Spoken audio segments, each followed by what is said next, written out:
coming up next on the politics of politics. Gio. Yeah. Mama silambile. Gio. Asinamsebenzi. Gio. Oh, okay, got it. Sorry, I disturbed you there. No, but Right. also you've got to trust your audience. Yeah. That your audience is discerning enough. Yeah. And that it will call out the shortcomings of your Yes. interviewee. I mean, I see you've grown. You can use words like shortcoming.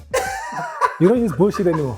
No. I'm very. You say no, they can discern the bullshit. Keep on rooting now. You know, they can discern the shortcomings. Discern the- Very impressed.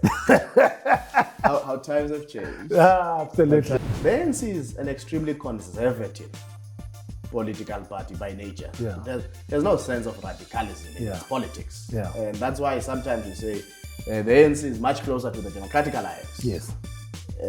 in terms of its operational conservatism. Yeah. And therefore the EFF, no doubt, for it to feel that it is indeed a part of a coalition with the ANC, I have no doubt that it would make a bold claim to the ANC.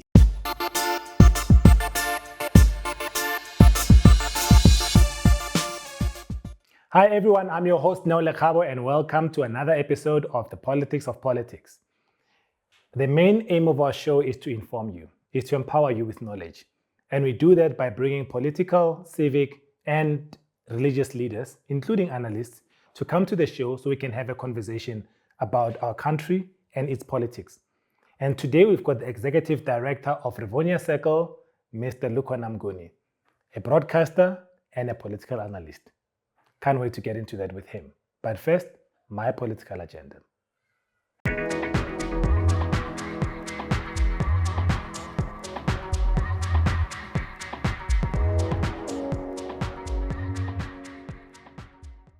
The political agenda is a segment of the show where I share my thoughts about a topic that I'm interested in or something that I found trending in the media. And today I want to talk about what's going to happen. Well, firstly, let me start. The elections are on the 29th of May, a few days' time. And I've been hearing a lot of conversation about what's going to happen on the 30th. There's a lot of political parties and people don't know who to vote for. I saw a poll which suggested that at least 35% of the voters had not decided yet who they want to vote for. So there's everything to play for in these elections. And people are always saying, look, there's new parties and, you know, what's the point? I'm going to vote for them, but they're not going to be government. Am I not wasting my vote, etc., etc.? And what's going to happen on 30th of May? Are we going to have a different country? Are we going to have a coalition? I've got an answer for you. Let me tell you what's going to happen on the 30th of May. Nothing. Nothing's going to happen. You're going to wake up. You're going to go to work. You're going to speak to your colleagues. You're going to have that ugly ink on your nail. And you'll all be comparing notes. We'll be having discussions about how long the queue was or how quick the queue was. But that does not mean that one should not go out and vote. I'll tell you what's going to happen though long term.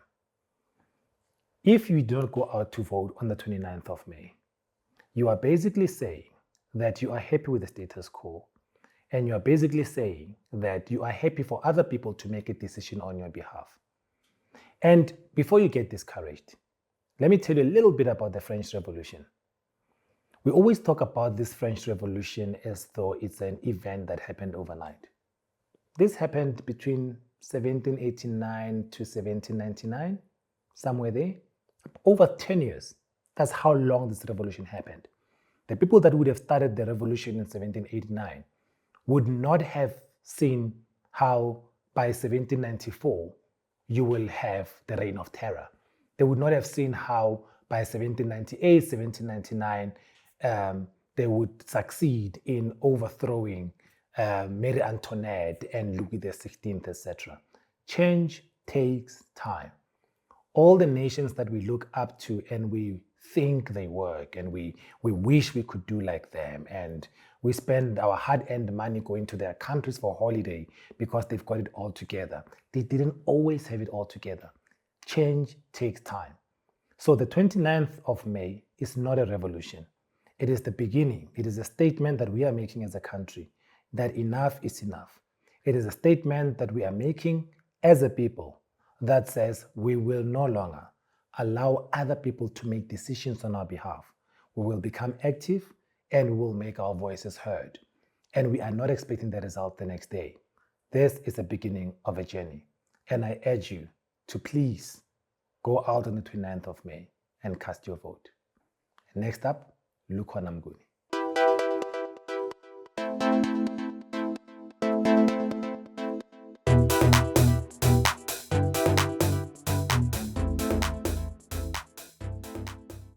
As promised, I'm with Lukhona Mnguni, the Executive Director at the Rivonia Circle. Lukhona, how are you? I'm good. I'm all right, man. Good to see you again. Thanks, Neo. Likewise. Yeah? Fantastic. How have you been? No, I've been good. And I see you've been busy in this. Yeah, no. I don't know what I'm doing. I'm cooking something. Cooking. I'm cooking. I wanted to, I had a plan to start with a question, but I figured, I was like, I wanted to say, how has life been after they fired you at Power FM? It's been good. No, but they didn't fire you. They didn't fire Life is always good. No, they didn't fire you. Sorry, guys. I'm just causing mischief. He was not fired at Power FM. But we miss you, man. I'm sure a lot of people are telling you that, though, right? No, I mean, I get that quite a lot. I'm still surprised because I haven't been on air at Power Close to since 2 years, the 28th of February, 2022. And I still bump into guys, whether it's at my local hardware store Yes. or at the mall, Yes. and they're like, Lupower. Lupower. Of course, if somebody says that, I'm like, that's a Power 987 listen. But you know what I think it was, though? I think that there is a developing appreciation for quality conversations, for quality of the questions and the depth of answers. And I think when you were on Power FM, you were able to do that very well. There was no wasted questions. I mean, there's nothing that annoys me like someone asking, how, what do you think the problem is with the country? It's like, we all know what the problem is. Can we just get on with it? And I think you did that very well. No, thank you. I mean, I did two things when I got onto radio. I mean, I was complete novice. I'd never been in broadcasting. Sure. I'd been on the other side being asked questions as an analyst. What do you think about this, that, and that? But one of the things I realized some broadcasters fall into the trap of is the trap of wanting to be the audience of your guest. And by that I mean you end up as a broadcaster getting into a fight with your guest. Yes. So you find that a broadcaster is asking the same question 15 times, or for 10 minutes, the conversation is stuck on the same question because the broadcaster has become the audience and wants to hear what he or she wants to hear. You're right, but I also think, and I don't know whether to attribute it to journalism or what, I get that a lot. Especially from my friends and everyone else, they're like, "Oh, you were soft on him. You let him go very easily. I mean, he didn't answer the question. You let him go." I'm like, "Okay, I've got 40 minutes. What do you want me to do?" There's a point at which you realize that you've got to move on now. No, but also you've got to trust your audience. Yeah. That your audience is discerning enough. Yeah. And that it will call out the shortcomings of your interviewee. I mean, I see you've grown. You've even used words like shortcoming. You don't use bullshit anymore. No. I'm very. You don't say no. They can descend the bullshit. They can descend the shortcomings. Very impressed. how times have changed. Absolutely. How times have changed. But the last point I want to make about broadcasting and the lessons that I've learned is, besides just how you approach the questioning of your guest. One of the problems we have in this country is that we have a lot of broadcasters who don't have specialized knowledge in anything. True.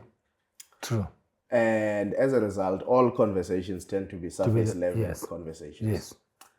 And in that experiment of surface level conversations, you don't get to have enough depth. Yes. I mean, if you think about it, of course, I had a slot that was called the Knowledge Bank on Tuesdays at Power, which the Knowledge Bank, we did book reviews, paper reviews, and so on. And Aldrin actually, who had been on that slot before I was, in terms of Kotan was there for a short stint, actually did have something that was called academic papers. Yes. So that's the kind of depth that you need to bring. Yeah. But it means you need to read.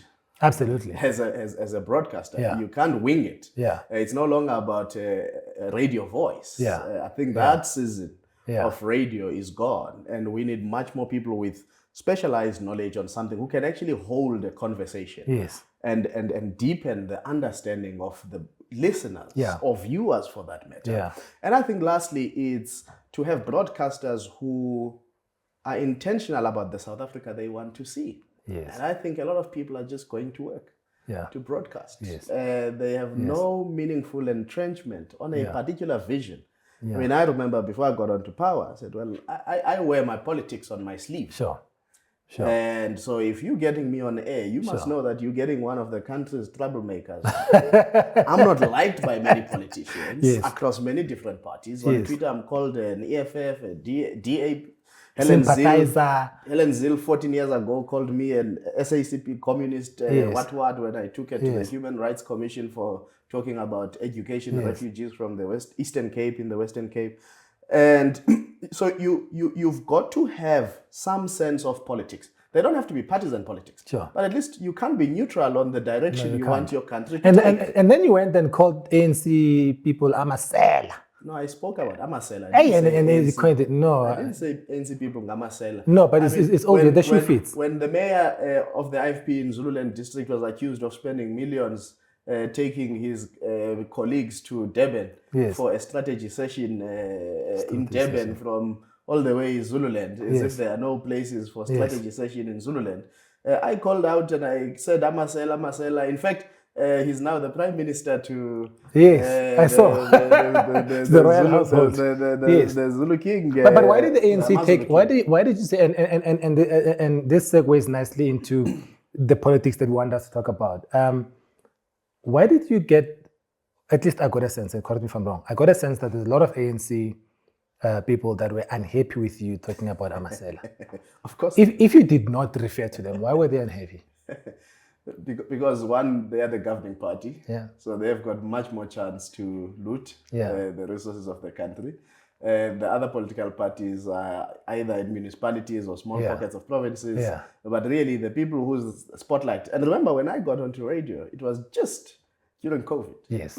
Okay. So I started on radio at Power in January 2021. Yes. And within a week, when I was there, I got to interview the president. And one of the first segments I introduced, because I started on Power Perspective, the evening show, was Amasela Update. Because I thought it's important for us to really spotlight this problem. I mean, of course, Holomisa, the General Bantu Holomisa, would have spoken about Amasela in Parliament and so on. But I thought, really, we do have, and as the pandemic was growing, it just became intolerable that people were stealing money that was actually meant for the protection of lives. I mean, nurses were not getting their personal protective equipment. People were not getting their food parcels in communities. People were not getting their water tanks because some councillors were holding water tanks in their homes. And you then realize, here is a pandemic, it evidently kills people. That's why we had a tracker of how many people were dying during COVID-19. We were all anxious of losing our loved ones, people with comorbidities and all of these things. But what were people doing? People were stealing from the chance of saving lives.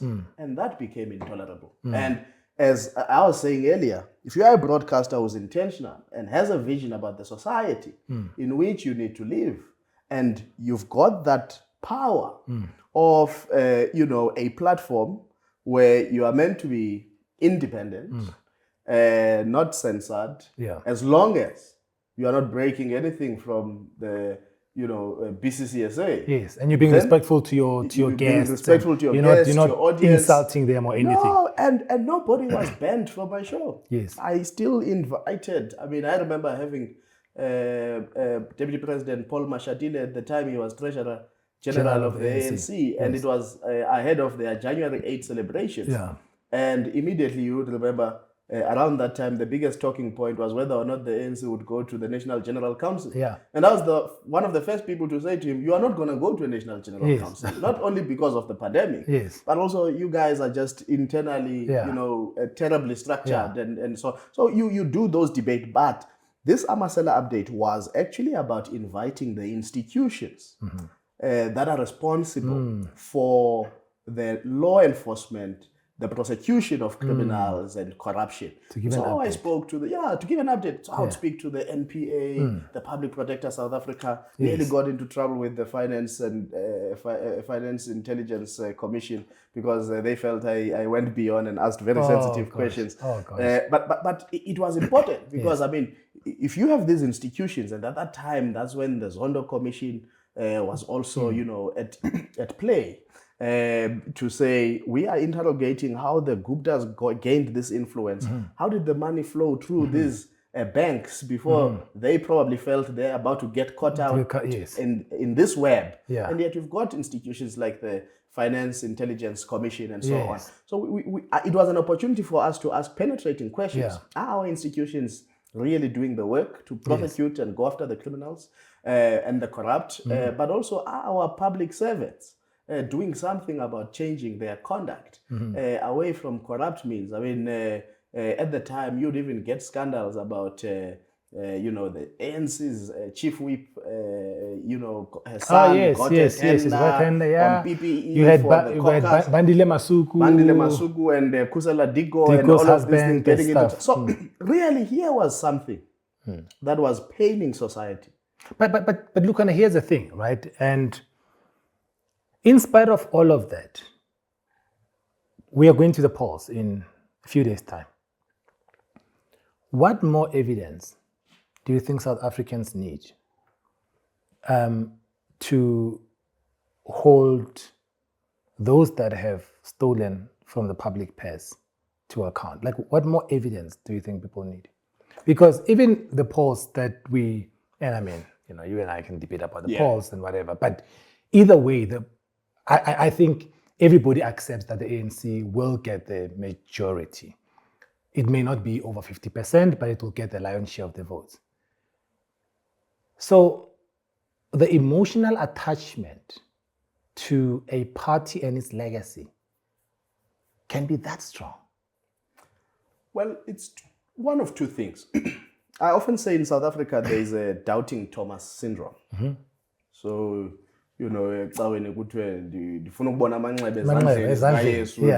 really believe. And then Thomas says, no, I don't want to just see amanxeba, I want to feel and to touch.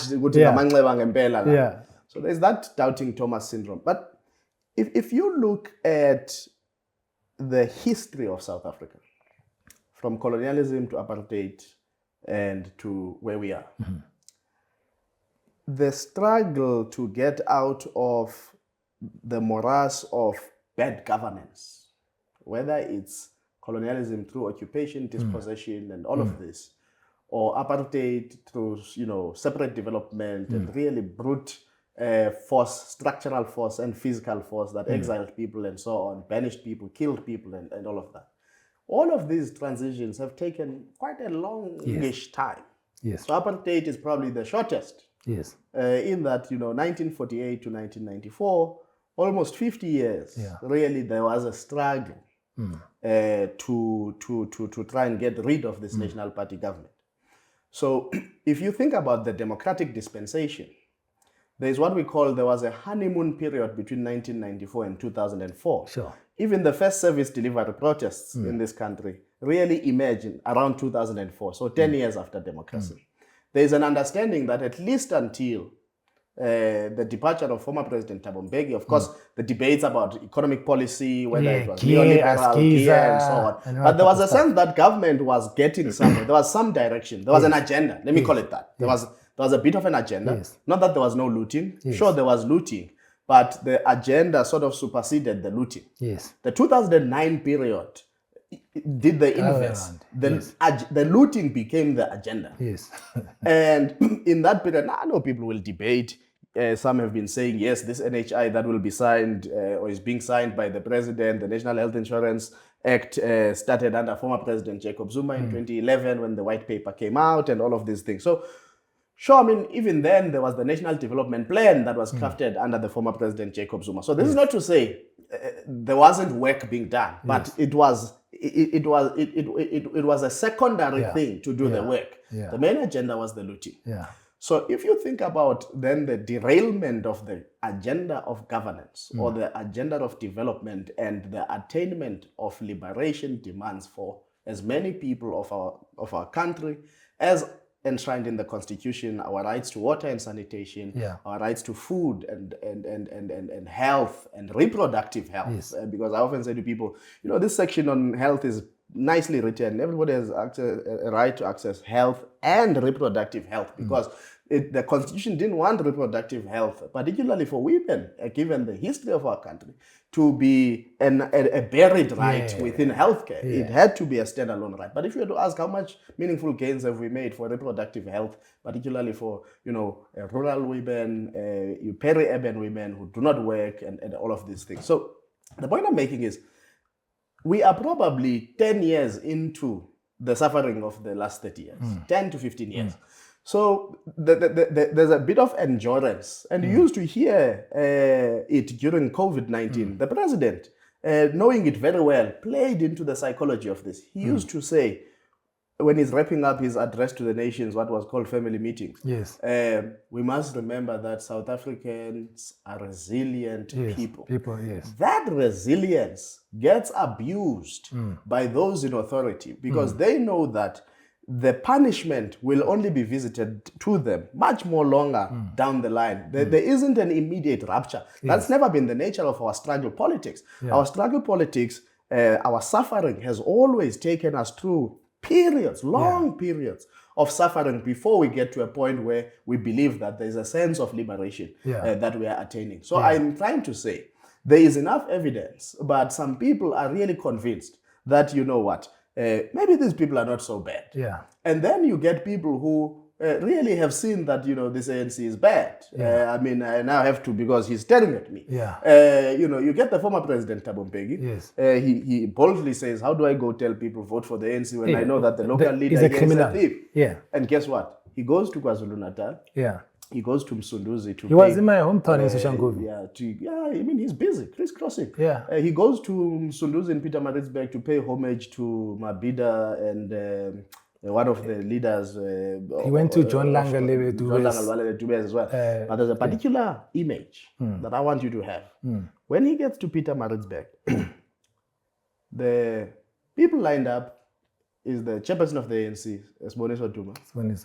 Is the mayor of Msunduzi local municipality, where that municipality is continuously collapsing under him. And then it's two other interesting people, Dr. Zweli Mkhize and Batabile Dlamini. Oh, I didn't see that. All greeting him there. And I thought, sure, this is an interesting contrast. And it tells you that when the ANC feels under siege, the moral compass is actually a convenient tool and not a fundamental tool.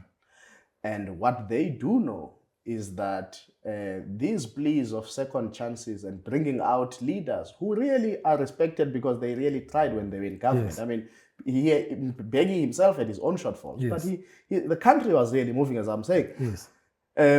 They bring these people to whitewash. It's what I call the ANC's ability at self-repurposing. It evolves. There's an evolution that happens within the ANC to become new beings and make society forget that, at some point, this is who these people are. So I'm trying to say the psyche of our society is not one that is immediately rapturous with suffering. No, I agree. I mean, we did on the show, we've got a segment called The Political Agenda. Where I just go wild. And there was an episode where I gave an example of a pimp named Slickback, which is a cartoon character. And there's a story where he, his friend come to him and ask him, listen, how do you discipline your prostitutes, right? And the pimp named Slickback gives a very interesting answer. He says, no, it's very easy. I take my prostitutes, I whip them, assault them badly, right? And when they're in the deepest of pains, I give them a painkiller. They'll be so grateful for the solution that they will forget that I'm the one who caused the pain in the first place. And that's really how I look at it. Because when I listen to ANC's manifestos and stories, The things that they're saying they're going to fix is the things that they broke themselves. So I'm sitting there and I'm thinking, okay, so you broke this. Why now must I reward you for fixing it? But I mean, that's the ANC on the one side. But then you've got other parties. You've got EFF, you've got the MK, kind of like those parties on the left. What do you think they're offering different from what the ANC would have offered?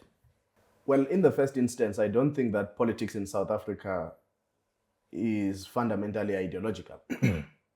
So I know we talk about parties on the left, parties on the right. I really think this is entrepreneurial rhetoric.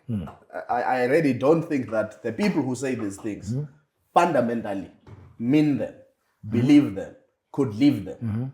Yes. And I'm sure you've even seen, even journalists now, but ordinary people calling out different politicians. Hey, how are you doing door to door in poor communities with sneakers of 25,000 watts and all of these things? The class materialism is really what a number of these politicians are seeking. Yes. It's just a vehicle to differentiate from, because remember, these parties that you are mentioning, their politics are fundamentally ANC politics. Yes. They are children of the ANC. They are proudly Congress movement products. So the rhetoric that tries to distance themselves from the ANC, yes, from the mother body, is entrepreneurial. It's not fundamental. Sure, they would implement those things because they think if they implemented those set of policies, it's what would help them gain more hold over the levers of power, so that they can then have access to the coffers, the resources, and anything else that is available for their own self-advancement and promotion and so on. I mean, if we really did thorough lifestyle audits of the leaders of many of these parties that you mentioned, I mean, look now what they say. The MK, the person who registered MK, he never really was clearly the president of MK. Let's call him the person, Jabulani Kumalo, who registered MK. One of the things they accuse him of is, how could he now start buying a 3 million rands car, start buying this, start buying that? Yes. It's fundamentally clear. Politics is seen as a gateway to class materialism. What again, former President Thabo Mbeki in 2006, giving the Nelson Mandela lecture, called this voice with rhythmic element that keeps whispering in your ear, get rich, get rich, get rich, get rich, get rich, you know? And that's what politics has become. And what that has done fundamentally is really then crowd out the space for any well-meaningful people who want to exercise politics that is people-centered and embedded in the realization of the liberation aspirations, the advancement of the constitution, and the total liberation of South Africans from poverty, hunger, and want, and squalor, and joblessness. I mean, as we talk, I mean, we now know unemployment, as you are saying, we are going into the elections. It's a few days to the elections, really, if we are honest. And here the unemployment statistics coming out, 0.8% increase. Fourth quarter of 2023, quarter one of 2024. 7. So things are getting worse. But what is it that people are going to be voting for? They're not going to be voting for ideology. They are going to be voting in part for personalities that draw them nearer to them, who win their hearts and their minds. And they don't win the people through ideology, because people make an ideological connection. I really think that the debate is an academic one. The things that I see is there's a lot of rhetoric. I see some meaningful, attempts by some sections of political players to say, no, but here we are the clean ones, we are the new ones, we are the good ones, we are the this and that. But unfortunately, the loudness of the political entrepreneurs shuts out the substance. Absolutely. So there's a clip that I saw. It was an interview by advocate senior counsel Moses Kakan, and we're trying to get him to the show.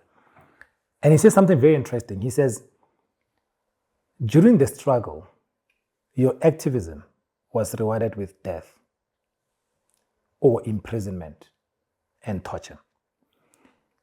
And then he goes on to say, the kind of activist that you produce when the reward is death and imprisonment is very different to a kind of cadre that you produce when the reward is 100 million rand tender.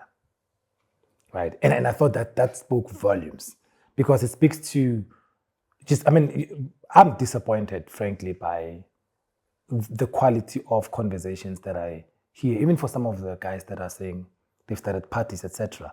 I was listening to Ntate Magashule speak a few months back, and I'm like, my guy, what are you on about? Right? Like I was listening to quite a few people. And my worry is that, it's not a worry, but I think I want you to comment on it. If we, depending on what the numbers would look like post-election, that block of ANC, MK, EFF, and a few other parties, maybe Shiluva as well, under Bongane Baloyi, etc., they could actually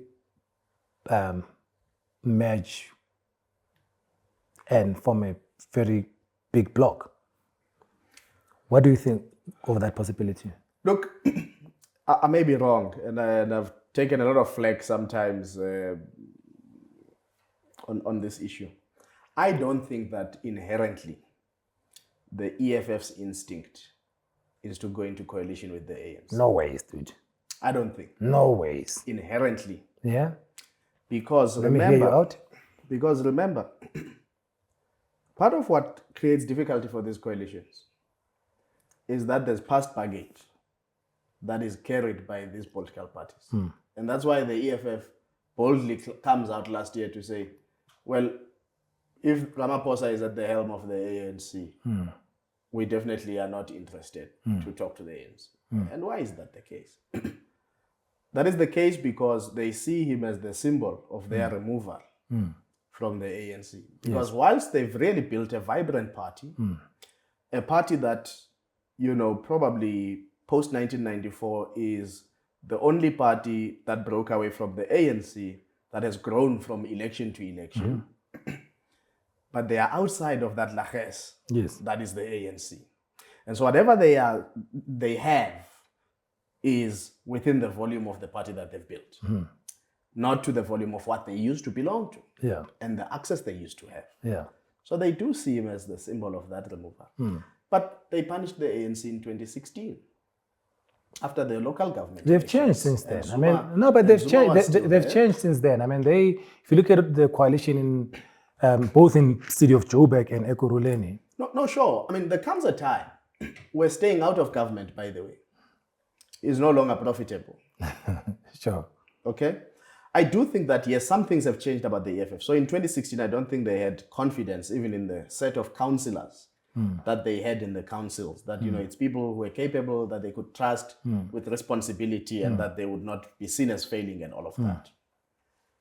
But I'm trying to say, at the fundamental part of it, you see the difficulty of the DA and Action SA to form coalition. No, they're battling and that's because there's personality past baggage in those two parties, because at some point they belong to the same party, different factions, same factions, hate one another, did things to one another, and so on. So I'm trying to say, the instinctive analysis to say that the EFF is an automatic partner of the ANC is probably not true. And partly because the ANC, at its core, forget, when things are happening in municipalities, municipalities are very service delivery functional. Yeah. When you look nationally, it's no longer now about how you share the spoils. Whatever you do nationally, there are other governments externally who will have a view and maybe a response. Yeah. The ANC is an extremely conservative political party by nature. Yeah. There's no sense of radicalism in its politics. Yeah. And that's why sometimes we say the ANC is much closer to the Democratic Alliance. Yes. In terms of its operational conservatism. Yeah.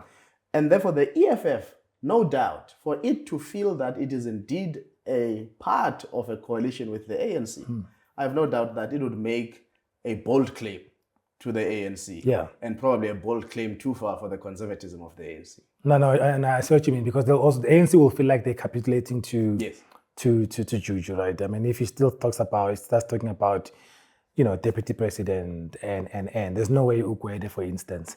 as a chairperson of the party, is going to sit there and say, "Oh yeah, sure, Yeah, let the president go, let the deputy president come in, whatever the because case is." somebody else is changing the musical chairs inside. But then for us. you've got the death of opposition, at least what I call it. I think there's something to be said about what we talk about 30 years of ANC failure. I think there's something to be said about 30 years of DA's failure to appeal wider and to actually position themselves as an alternative to the ANC. I don't think that anyone sees them as a real alternative to the ANC.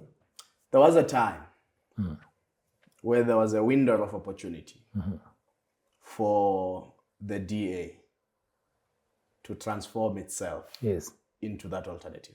Yeah. I want to give a little bit of background. The DA in 1994 received 1.79% of the vote as the Democratic Party. Okay? Now, I'm surprised when they always smash small political parties.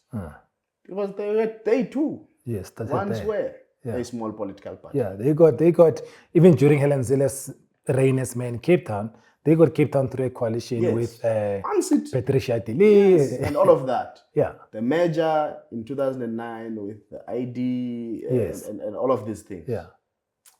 Now, from 1.79% in an environment where there is this liberation movement that has a strong hold on power. And this Democratic Party tries to get into a merger with the New National Party. And the New National Party doesn't like something about this Democratic Party. And the New National Party ends up in Kempton Park, SLN. Press conference with the ANC. With the ANC, yes. That's how the likes of Martinus van Schalkwyk. Yeah, you know, people.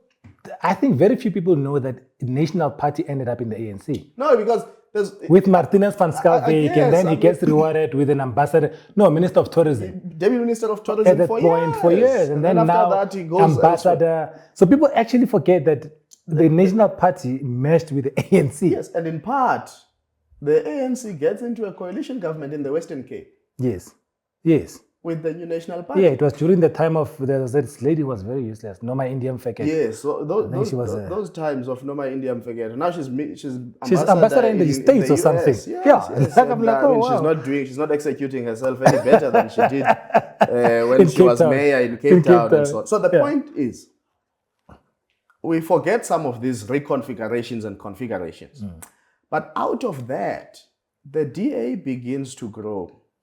Begins to attract. Of course, now we know maybe it was not attraction, it was experimentation. Sure. Because some of its senior leaders now, like Helen Zille and Tony Leon, have spoken about experiments gone wrong. Gone wrong, yes. So the history of the DA is this. In the last 70 years or so, thereabout, the DA has always been a merger and remerger of white political parties. So it gets a new name, Progressive Alliance, Federal, it gets a new, till it gets to the Democratic Party. Then it becomes the Democratic Alliance. What I contend is that it was always easier to execute these mergers and remergers because there was a degree of homogeneity, at least on race, and maybe to a degree some politics. Yes. The DA confronts its moment of truth around the 2014-2015 period when Helen Zille is about to step down. And now there's a fierce battle for what we may call the soul of the DA. And Mmusi Maimane is up against it was who was that fellow? Dr. Wilmot James. Yes, Wilmot James. At the time, I think he was chairperson of the Federal Council. So Dr. Wilmot James, Mmusi Maimane. And Dr. Wilmot James had the intellectual depth of how he wanted to reshape the DA. Mmusi had the charismatic ability of how to sell the DA to the world. Because at the time he was a spokesperson for Helen Zille, right? Mmusi. Or it was before then? No, it was before then. Musi has occupied so many positions in the DA in a short space of time. Sure. That it's very difficult sometimes to remember because, he stood as mayor of the city of Joburg, premier, spokesperson, went to parliament, became, and so on. Yeah. But the point I'm trying to make is that in that moment, presented with these two choices, the DA guard chose to go with Musi because he didn't necessarily present the greatest threat in terms of trying to reorient the ideological foundation of the DA. Now, I know I said there's no ideology much in South African politics, but internally, there is a bit of a wrestle within the DA on liberalism. Yeah, because you've got the classic liberals in Helen Zille and them. Yes. You've got like this kind of like social liberals in them Balintulis at the time, Absolutely. them Mazibukos, etc. So you've got this liberalism, but it's not homogeneous, right? Yeah. It's just... and some of them, a member of parliament of the DA, Hlanganani Gumbi, boldly, while he was still in the DA, before he resigned as the member of parliament, his Twitter was, "I am a social democrat." Sure. Yeah. So he was trying to say, I'm in a party where ideologically I'm not embedded. It's not my natural home. Now then what transpired? Yeah. Of course you remember at some point Musi and the late Eusebius Makeza once had a big debate whether you could be in a liberal party and still talk about Ubuntu because Musi at the time was about 13 years ago, debates or something like that. Rest in peace, Eusebius. He was a legend. No, he was a guy. He was a guy. So these are debates have been for about 13, 12 years ago. We've had some interesting conversations in our political landscape for those who have been following our politics long enough in these 30 years of our democracy. At that time, I think then what happens around 2015, 2016, of course, there's also emergence of a black caucus within. Yes, I remember the black caucus. The merger that needed to happen this time for the DA to truly become an alternative to the ANC was no longer with an external party. It needed to happen internally. Yes. But the problem, the agitating forces were not homogeneous in race. Yes. It seemed so. Both these forces were illiterate on each other's politics, each other's backgrounds, each other's culture, and then there was a clash. Yeah, and that clash played itself out openly and ugly, even on policy positions. Of right? course. I remember them in one of their conferences. I forgot which year it was, debating BE in affirmative action and what the position should be, and they flip-flopped. And Musi and the Black Caucus were saying, yes, we are not. And I think they were trying to box clever, really. They were saying, no, we're not doing race-based politics. We're just saying that race is a proxy for disadvantage, right? So if you are black, you are more likely to be a disadvantage. So when we say black, we don't necessarily going into race politics. But the classical liberals within the DA are saying, no. But you're going into the quotas, which is not what we want to go for. So remember the conference of... because Musi goes 2019 after the elections. It must have been the Congress of 2018 or something. I might be forgetting the years. Yeah.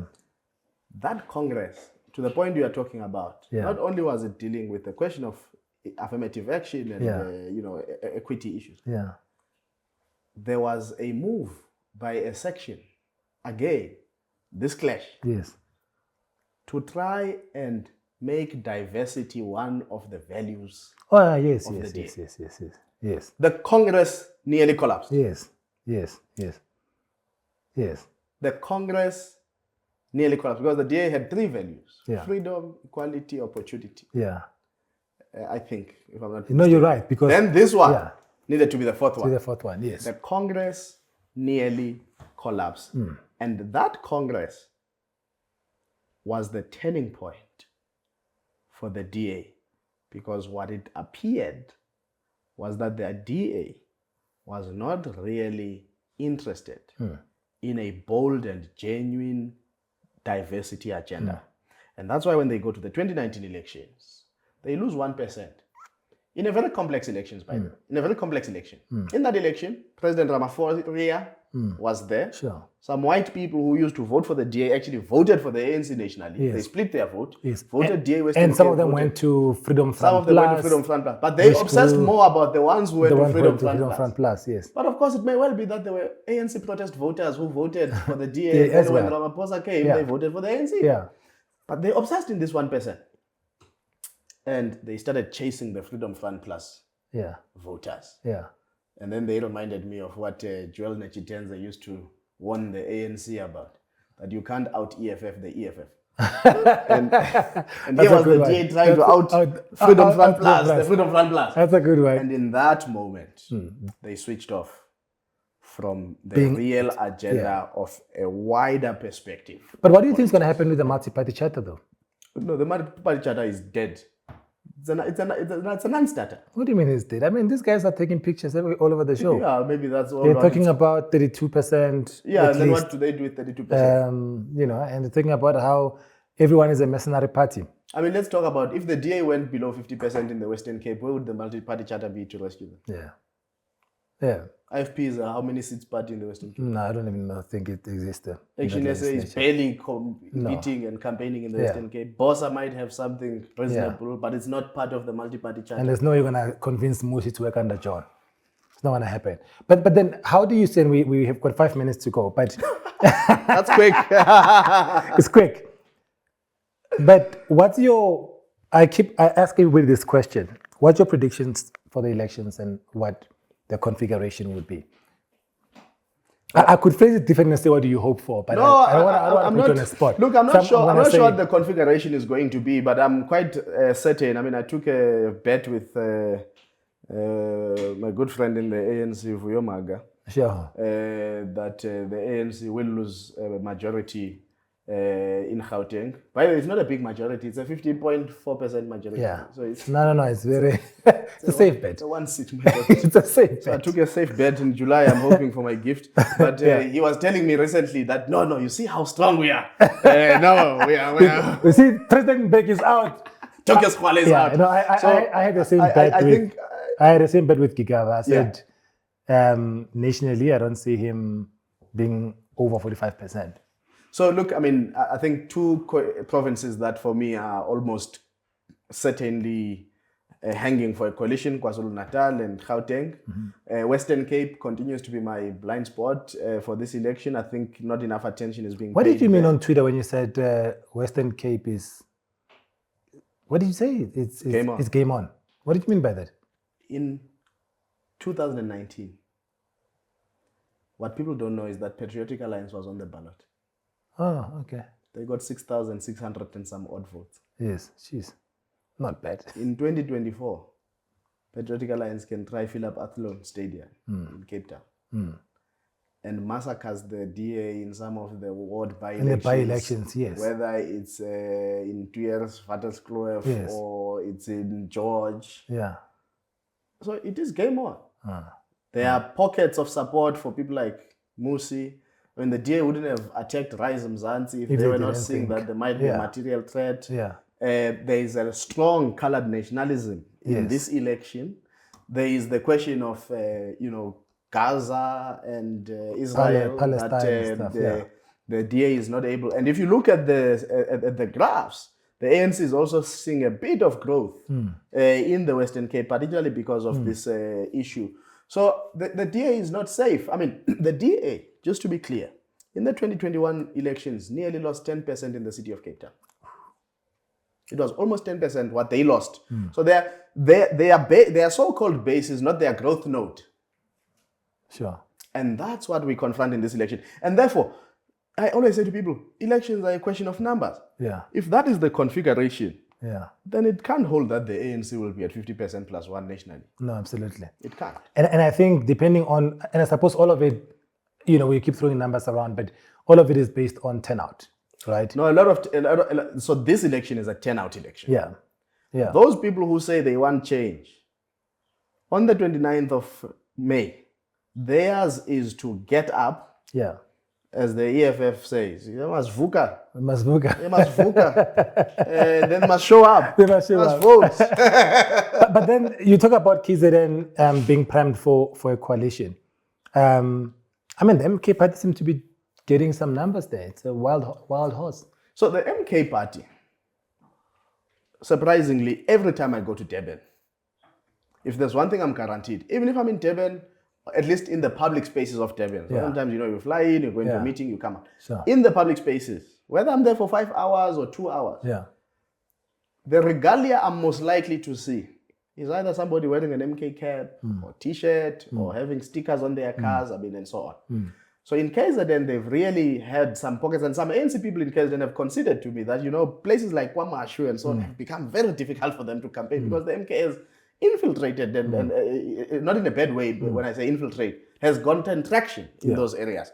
So MK, I think in KwaZulu-Natal definitely is to watch, but I think the ANC strategy on MK has been poorly considered because what they keep doing, if you really look at entities, I mean, you've seen many entities in your life, whether in corporate, in football, in whatever, you can see an entity, it has this big bang entry into the market. Yes. Yeah, and everybody's watching it. Yes. But then it starts losing momentum, dwindling, losing momentum.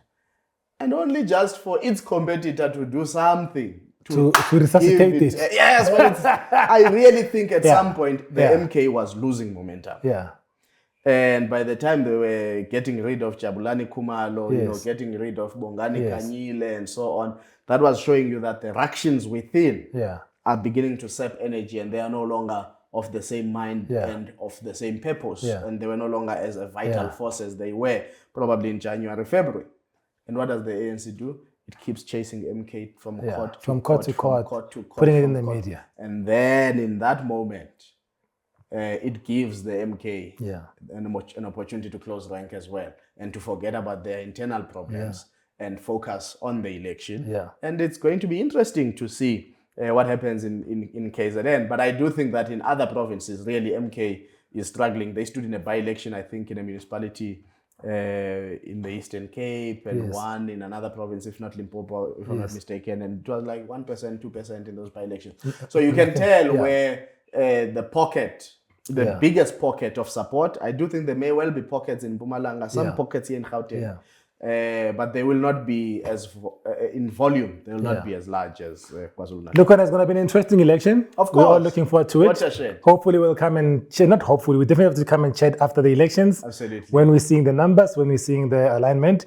But just to close it off, the work that you guys are doing on the Ronia Circle site, what are you guys up to, and where people can follow and contribute and follow some of the stuff that you're doing? Well, you see now being a politician, I'm going, This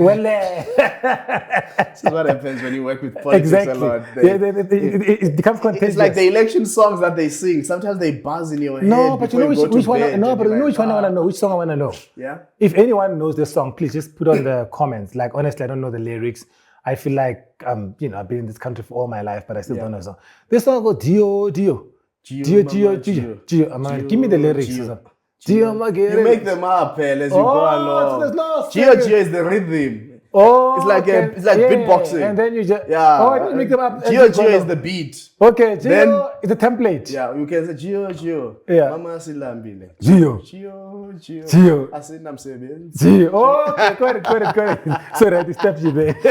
So, I mean, the work we do at the Rivonia Circle is really to get South Africans excited about their democracy, talking about their democracy rather than being lectured about their democracy. When we started off, we said we're building a political think tank that would co-create with the people of South Africa to try and build a new political landscape that would help South Africans to imagine the kind of country they want to live in outside of the noise of the failures of the current government. So there's what we call South Africa 2.0, we now call an upgrade South Africa. Sure. So basically we invite people into an imagination exercise, and then people say, but you can't do that because government is corrupt. Say, no, forget about the current government. But in a South Africa that you would love to really live in, what would you like to see? So in that way, I mean, but our contribution in this election has been around voter education. We don't call it voter education. It's more democracy. We call it, voter conversations. Got it. And we're using a number of tools. We're using a toolkit that we have designed for voter conversations, using a board game that we have designed for voter conversations, just to get people excited, because we know that this is a turnout election. Yes. So for people to turn out, they have to be talking to one another. So we're getting them to ask each other, what do you think is on the ballot? Not in terms of parties, but what issues are on the ballot. And then we say, which parties do you think are championing the issues that you are saying should be on the ballot? There's really exciting conversations. I mean, and we've just distributed almost about 400 boxes with board games and other things to get people excited. And hopefully about 4,000, 5,000 people will be in conversation with one another across the country before the elections and really get each of themselves and their families, their friends and community members to really go out to vote, because that's what's important. I mean, we do other work on coalition governments with the Embassy of Denmark, both intellectual outputs, but also some interface outputs between politicians to make sure that because remember, for our politicians to be able to have good quality coalitions, they also need to spend time with one another. If by the 1st of June, they don't even have each other's numbers. They can't call it. There's already a problem, because it means that you've got more of a politics of animosity rather than a politics of collegiality. So there are plenty other things that we do, but those are really the core things in this season that we are focused on. And a number of conversations, and people can go on our website and check Talk on the Board, which also is about the voter conversations. That's Rivonia Circle. That's RivoniaCircle.org. Rivonia Circle, not cycle. I know sometimes. RivoniaCircle.org. No, Circle. Fella, we went to Super High School, my brother. Thank you so much. Let's have another one after the elections and analyze the numbers. I look forward to it. The numbers will be good. Fantastic. Cool. That was Lukhona Mnguni, the good troublemaker. I enjoy having conversations with him all the time. Remember, you may not be interested in politics, but politics is always interested in you. Thank you for tuning in.